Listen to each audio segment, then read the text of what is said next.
আসসালামু আলাইকুম ওয়া রাহমাতুল্লাহ। প্রিয় বন্ধুরা, আজকে আমি আপনাদেরকে পবিত্র কোরআনের এমন একটি পাওয়ারফুল সূরা শোনাতে যাচ্ছি, যে সূরাটি শুধুমাত্র শোনার দ্বারাই মনের সকল আশা আকাঙ্ক্ষা পূরণ হয়ে যায়, সকল দুঃখ কষ্ট এবং পেরেশানি দূর হয়ে যায়। এটি শুনতে শুনতে আপনারা মনে মনে যা চিন্তা করবেন, সাথে সাথে তাই কবুল হবে ইনশাআল্লাহ।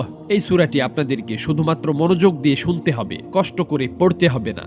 প্রিয় বন্ধুরা, আমাদের এমন অনেক আশায় আছে যেগুলো কোনোভাবেই পূরণ হয় না, এমন অনেক কাজ আছে যা কোনোভাবেই সম্পন্ন হয় না, এমন অনেক রোগ আছে যা কোনোভাবেই ভালো হয় না। আমরা অনেকেই অভাবী, অনেকেই পেরেশানির মধ্যে ডুবে আছি। যতই চেষ্টা করি কিছুতেই কিছু হয় না, সব যেন আরো বিগড়ে যায়। প্রিয় বন্ধুরা, হতাশ হবেন না। আজকের এই সূরাটি মনোযোগ দিয়ে শুধুমাত্র একবার প্রথম থেকে শেষ পর্যন্ত শুনুন। ইনশাআল্লাহ সকল আশা পূরণ হবে, সকল বিগড়ে যাওয়া কাজ সঠিকভাবে সম্পন্ন হবে এবং সব রকমের অভাব অনটন দূর হয়ে যাবে। এই সূরাটি শুনে আমি নিজেই